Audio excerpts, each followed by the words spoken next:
London has always been a progressive and forward-thinking city. As any vibrant and changeable capital in the world will attest to, the city is only ever as interesting as its residents, and the different life experiences people bring to where they live, shaping and moulding the place into something great. Moving with the times, London has always been at the forefront of new trends, and in 1888, one man made the residents of the city far more colourful, quite literally, by opening the first ever tattoo studio, one which would go on to attract some unlikely characters, and even the occasional royal. Today on Macabre London, we uncover the life and times of Sutherland Macdonald, England's first tattoo artist.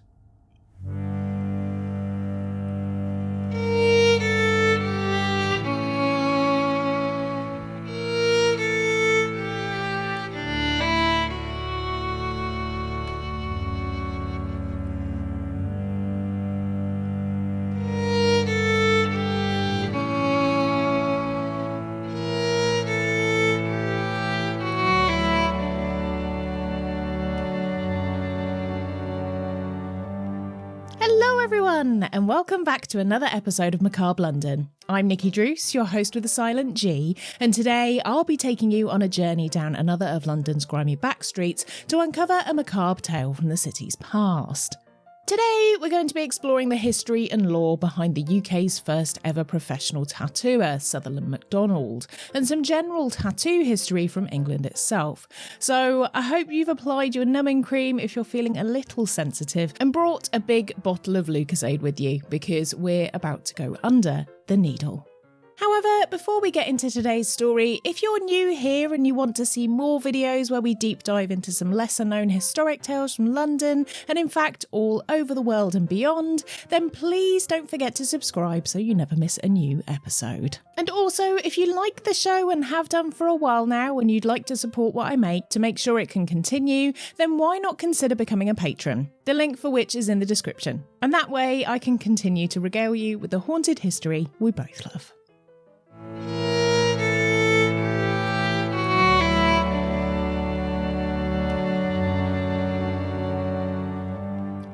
If you enjoy these episodes via YouTube and not the podcast, you'll already know that I am no stranger to tattoos.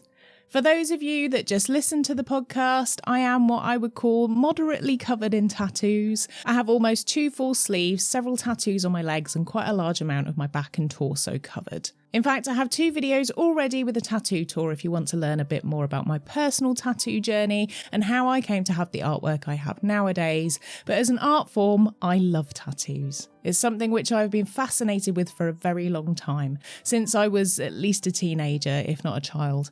And it's something which I love to talk about, not just my own tattoos, but I also love a bit of tattoo history too. So when I found out that tattooing as we know it in the UK today began in London, I was intrigued. Now, I'll go into this in a bit more detail in a while, but of course we know tattooing has been a part of global culture for thousands of years. And in fact, the oldest tattoo was discovered on a man named Otzi in the Alps. Otzi, the Iceman's body, was uncovered by archaeologists who discovered the ancient marking on his skin, and this remains the oldest record of a tattoo we have, dating at a time zone I can't even comprehend, the 4th millennium BC. So it's safe to say that marking one's skin has been a trend for time immemorial. Fast forward many centuries, and by the time it landed in London, tattooing wasn't deemed new per se, but the commercialisation of it wasn't yet a thing. You couldn't just walk in somewhere and get a tattoo. As with the birth of all things commercial in London, the turning point came shortly after the Industrial Revolution, which changed the face of things forever. But before this, the inspiration had to come from somewhere, right? Well, when people began exploring the world via boat and visiting far-off lands from their own, and colonising many of them and stealing their culture, they discovered the art of tattooing. Now, no one knows exactly where this started, but sailors on the ships of explorers and as part of the Navy began returning home with bodily markings, which they picked up around the world. It's believed that some sailors learned the art of tattooing in Polynesia. Others say it came from China, but in all reality, it more than likely was a little from column A, a little from column B, and probably also columns C through to Z as well. When Captain James Cook took to the high seas and visited the Tahitian islands, he and his crew became enamoured with the body art they saw on the locals and asked for them to tattoo them. By the time the ship left the islands, 90% of the crew had a tattoo, which sounds a bit like people do now when they go on a lads' holiday to Magaluf.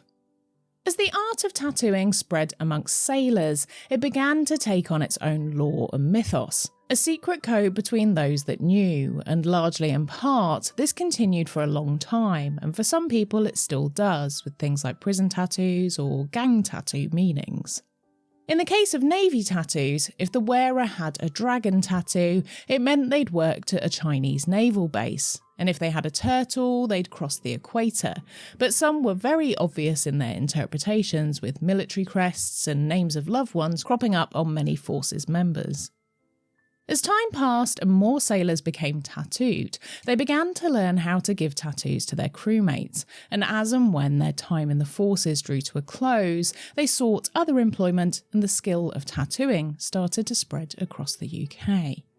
One rather sombre reason people used to get tattoos was because in a time of war it made bodies identifiable on a battlefield. Particularly for those in the army, they adopted the practice to make sure their loved ones were able to be reunited with their potential corpse. Those in the army also used their tattoos as a way to show camaraderie within their particular rank and adopted their symbols. And this didn't just stop at the initiates, it went all the way up to the officers. This adoption by higher ranks meant that tattooing was starting to become a highly revered practice, and soon it began to seep into other areas of society. By the mid-1800s, tattooing was becoming so popular that a very unlikely subject received his first one. In 1862, a 21-year-old prince got his first permanent artwork etched onto his body. Queen Victoria's son Edward, the Prince of Wales, was on his travels in Jerusalem when a tattooer, Francis Salwin, approached him and asked if he'd like an everlasting memory of his trip, to which he agreed. The prince has a small Jerusalem cross etched into his skin, and just like that, he'd inadvertently started a trend, at least within his own family, for royal tattoos. Fast forward a few decades, and Edward, who was now king, inspired his sons to get their own markings. So the Duke of Clarence and Avondale and the Duke of York both got tattooed when they were on military duty in Japan by Hori Chiyo. The boys who wanted to pay tribute to their dear old dad both got dragons upon their arms. They both later went on to get a few more pieces each back in London once tattooing had become easier to obtain back home. And that leads me neatly onto our main subject for today's video, Sutherland Macdonald.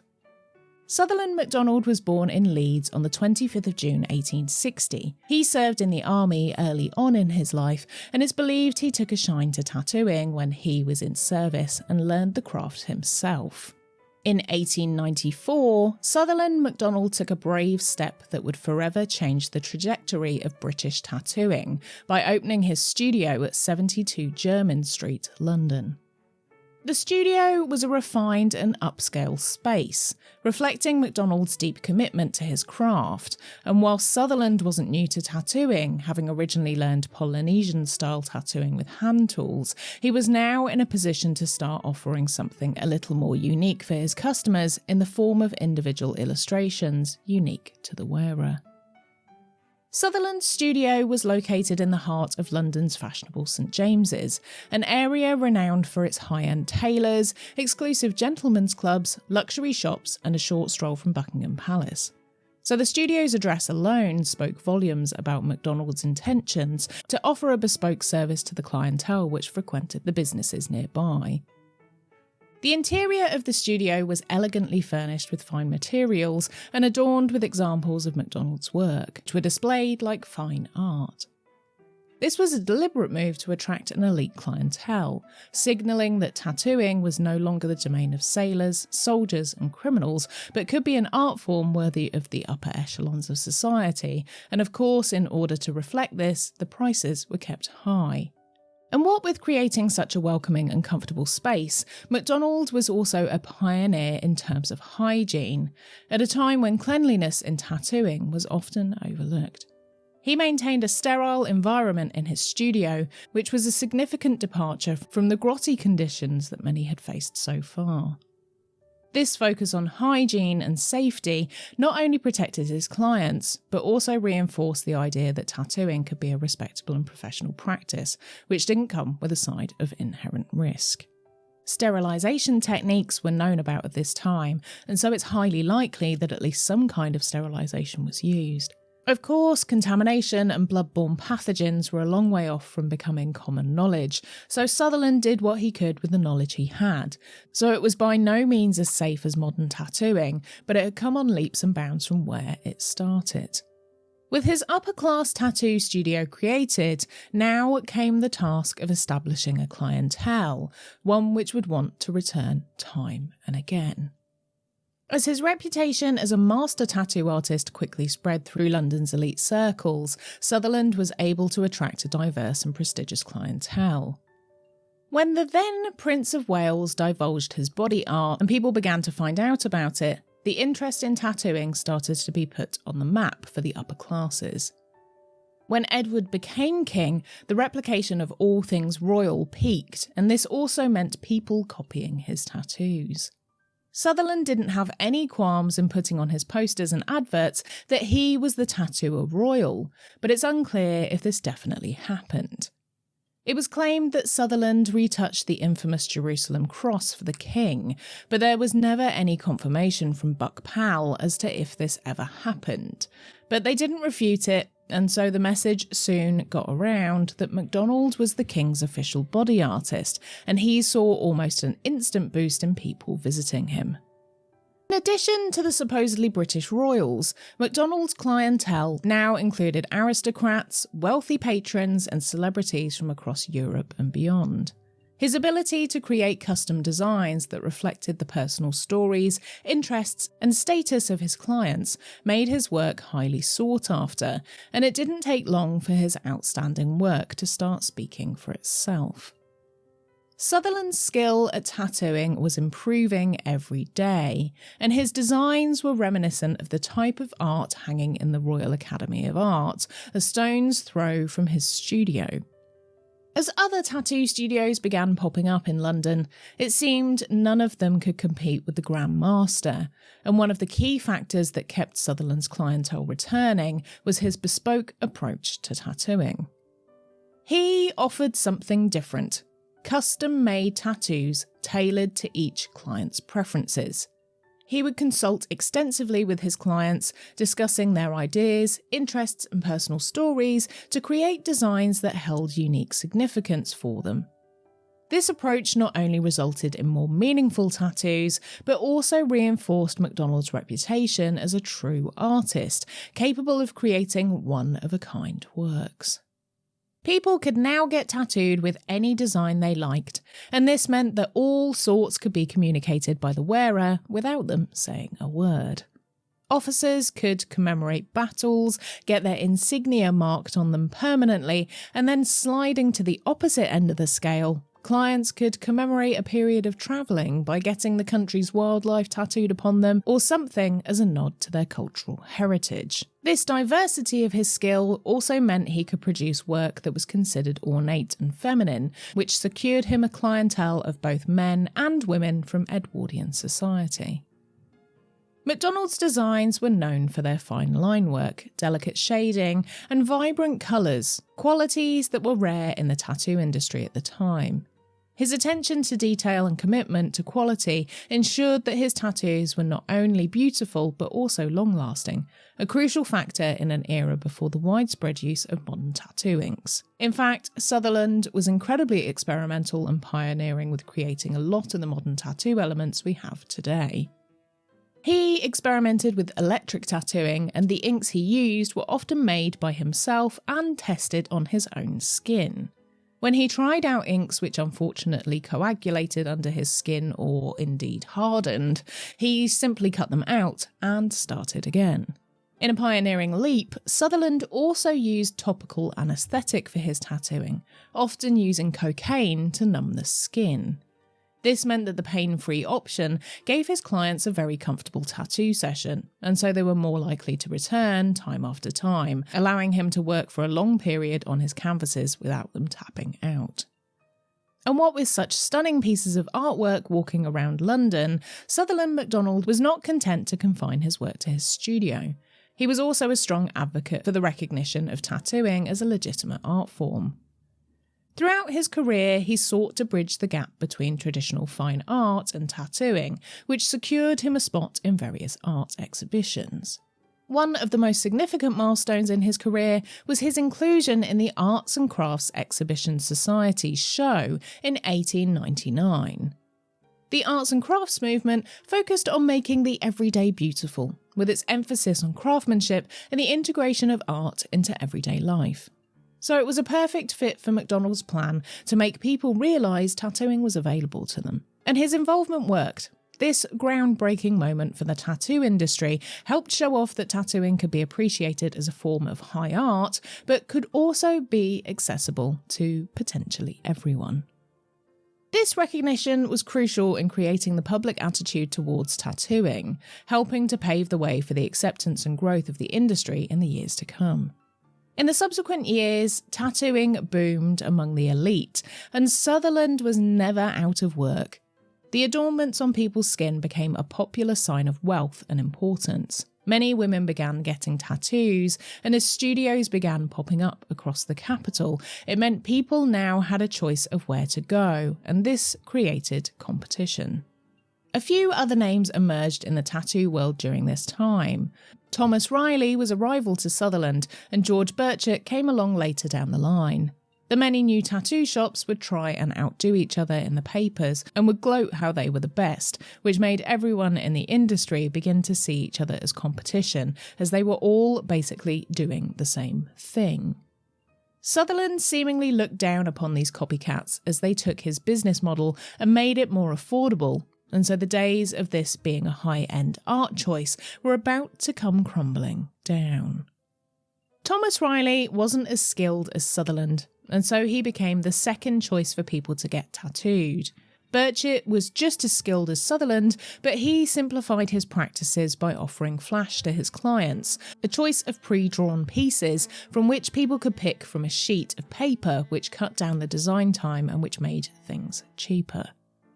As this simplification of tattooing spread and the invention of the electric tattooing machine made things much quicker, the amount of labour required and time spent in creating the artwork went right down, making it affordable for many more people. In fact, you could even buy tattoo machines via adverts in the newspaper, and I believe that even Harrods or another upmarket superstore sold electric tattooing machines at one point, giving the opportunity to anyone who felt they could do the job to set up shop themselves. As the art of tattooing was adopted by the lower classes, it began to fall out of favour with the upper classes. It became an oversaturated market, and as it was now for everyone, the rich simply didn't want it anymore. What once had been seen as permanent expensive jewellery was infiltrated by the working man, and it put off the rich, turning them in the opposite direction and putting an end to the exotic adornments they'd once so desperately craved. And by the end of the 1930s, it all but drew to a close for the upper classes. Despite his remarkable success, Sutherland Macdonald's career was relatively short. By 1900, his health had begun to deteriorate, likely due to the physical demands of tattooing combined with his own work ethic and commitment to his clients. At the age of just 40, Macdonald retired from tattooing, and whilst it's unclear what he did with the remainder of his life, he passed away without fanfare in 1942 at the age of 81. However, his memory has never been forgotten as he helped to shape every single tattoo business that has cropped up across the UK ever since. Strangely, in modern times, there has been a return to tattoo studios being more inspired by Victorian and Edwardian interiors, which I'm sure is an inadvertent coincidence, but it seems rather fitting that many businesses are still operating with opulence in mind. I know myself that I always feel more at home and relaxed in a tattoo shop that has a welcoming, homely atmosphere with plenty of interesting stuff to look at. And the artists I choose to go to are generally considered some of the very best in the whole industry, or at least pioneers at what they do. I like to think that if he was still around, Sutherland would enjoy seeing what tattooing has become nowadays. There are, of course, still some very bad studios out there, but there are hundreds, if not thousands, of other shops which have artists that work tirelessly to hone and perfect their skills, much like Sutherland did all those years ago on Jermyn Street, and his contributions to the tattoo industry have been increasingly recognised in recent years as people have begun delving into the history of where it all started. It can be argued that tattooing has once again become something which is only affordable to the elite, as in a cost of living crisis in the UK, most people aren't saving their money to be tattooed. But that's not the fault of tattooers. They also have to make money to survive, so it swings and roundabouts really. However, the artistry that is demonstrated within the industry now is definitely harking back to the originator, and his work still holds up next to many modern pieces. Sutherland Macdonald's pioneering work helped shape the trajectory of tattooing, not only in London, but also globally.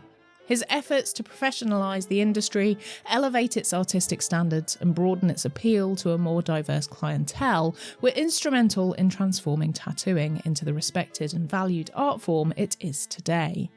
The legacy of Sutherland Macdonald lives on in the work of modern tattoo artists who continue to draw inspiration from his commitment to craftsmanship, creativity and innovation. And once you know about his work, it's easy to spot his influence everywhere in modern tattooing. Today, as tattooing enjoys unprecedented popularity across all segments of society, it's important to remember the originators like Macdonald who helped make this possible. That's to say that he took an art form he liked and turned it into something which could be capitalised and improved upon, which truly was the whole ethos of Victorian London and the Industrial Revolution. His vision for this new art form and dedication to putting it on the map were crucial in changing the perception of tattooing from a fringe activity to a mainstream art form. As the father of modern British tattooing, Sutherland Macdonald's influence on the body art many of us hold today is a testament to his lasting legacy, leaving a permanent mark on British culture forever.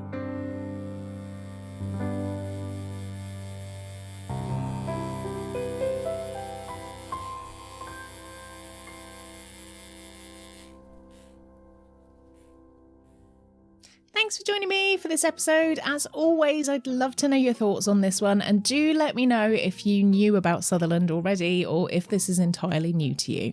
Pop your thoughts in the YouTube comments or on my social media. Find me at Nikki Macabre London on Instagram and at Macabre London on Twitter and TikTok. As you can probably tell, episodes like this are incredibly tricky to research and write, particularly ones like this where there really isn't a lot of info out there about the particular person. So if you want to support me to help make them even better and to contribute to the months of research that goes into the show and to get extra content in return, then do check out my Patreon at patreon.com/Macabre London. If you're listening to the podcast, head over to YouTube to see the faces and places I talk about. Just search for Macabre London Podcast and don't forget to say hi in the comments and subscribe whilst you're there as well. For the coolest and comfiest merch known to man, visit macabrelondon-shop.fourthwall.com, which if you sign up to Patreon, you also get a nice fat discount on the merch. And if you're watching on YouTube, the merch is just hanging around underneath the video now, so it's very easy to access. Just click on the products. A big thanks to my amazing top tier Patreon producers,